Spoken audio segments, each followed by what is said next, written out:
Welcome, deep divers, to another fascinating journey here on the Deep Dive. Today, we're cracking open Genesis chapter 25.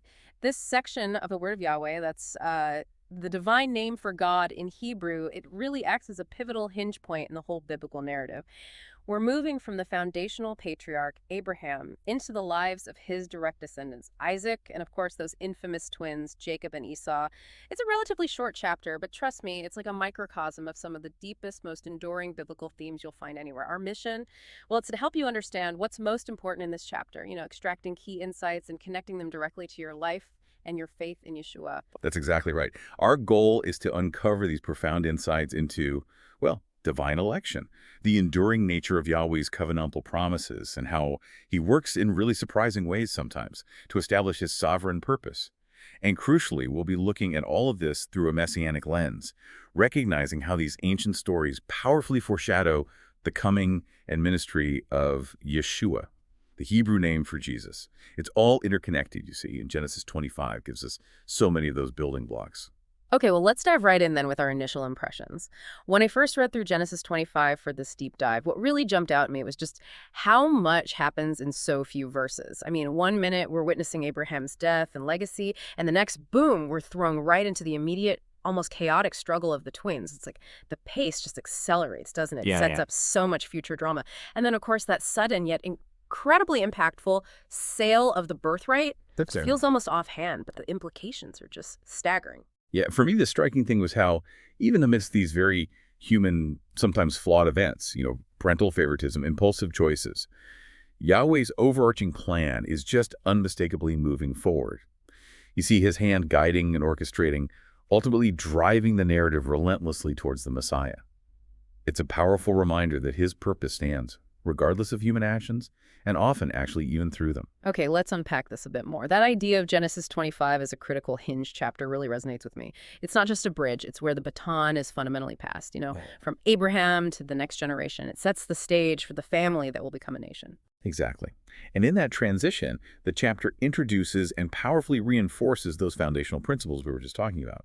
Divine election, the unwavering nature of covenantal promises, and how Yahweh often, almost delightfully it seems, subverts human expectations. These aren't just historical accounts for us to read. They are profound illustrations of Yahweh's redemptive faithfulness. And when we view them correctly, they offer rich typological foreshadowing, like divine blueprints or patterns, really that anticipate Yeshua and his ministry. It's incredible how the ancient narrative points so directly to the living Messiah. So let's look at Abraham's final act then, securing that promise for Isaac in Genesis 25, verses 1 through 11. We learn about Abraham marrying Keturah and having 6 more sons, but the text is very clear and decisive, as our source material puts it, about the inheritance division. What exactly did Isaac receive compared to these other sons? It seems quite stark. Well, the profound insight here is Yahweh's deliberate selection over natural succession. Abraham's will wasn't just about distributing property. By giving everything he had to Isaac, Yahweh made it absolutely clear that his covenant line is chosen, not simply inherited by birth order or, natural processes. While Abraham gave gifts to the sons of Keturah and sent them eastward, showing he did care for them, the text explicitly states he gave all that he had to Yitzchak, Isaac.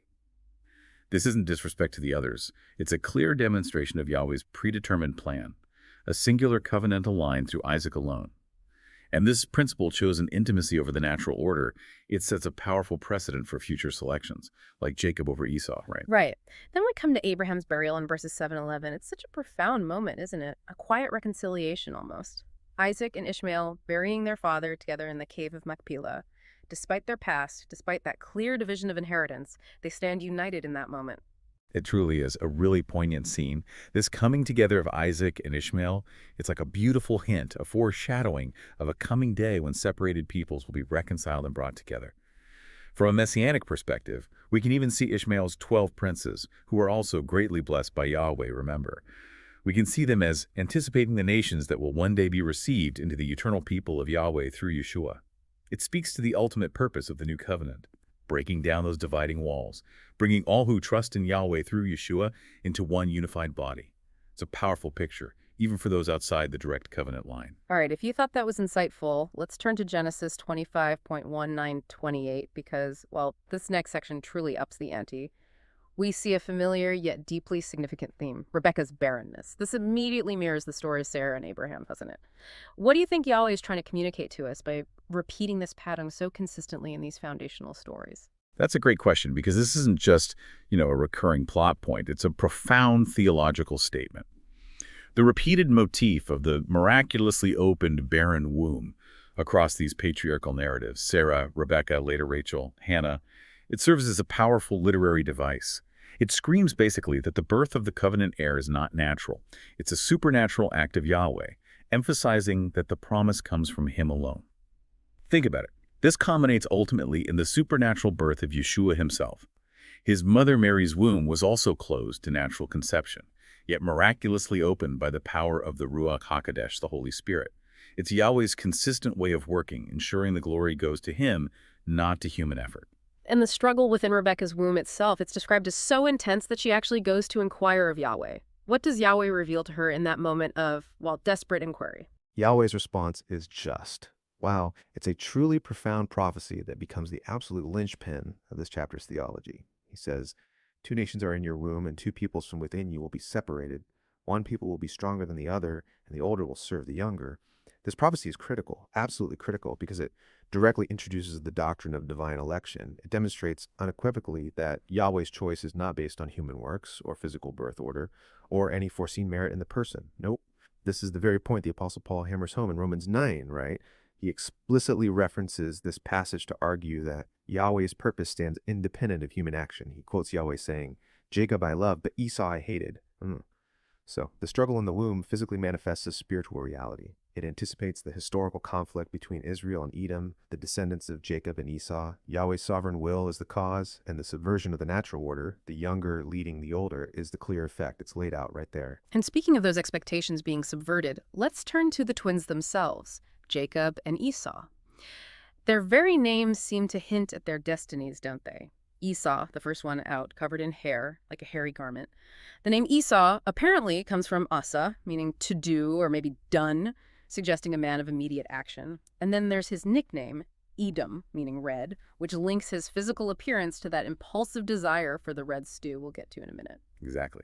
And then Jacob, who comes out grasping his brother's heel. The name Yaakov comes from Akov, which means heel, but it's also a Hebrew idiom. It means supplanter or deceiver.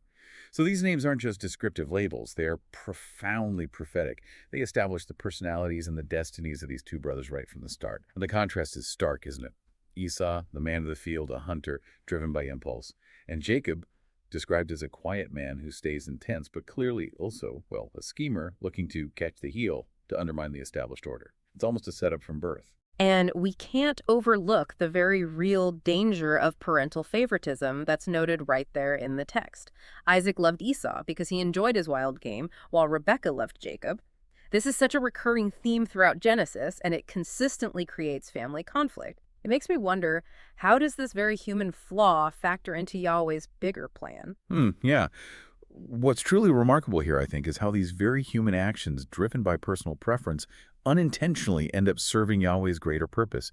The tension and the discord created by this favoritism, it becomes the very crucible, you could say, in which the divine prophecy is fulfilled. It powerfully underscores the sovereignty of Yahweh, who can use human flaws, personal biases, even sin, to bring about his perfect will. The family's divided loyalties, rather than hindering Yahweh's plan, actually become the very mechanism through which it is advanced. It's not that Yahweh causes the favoritism, of course, but he works through it. It's quite amazing.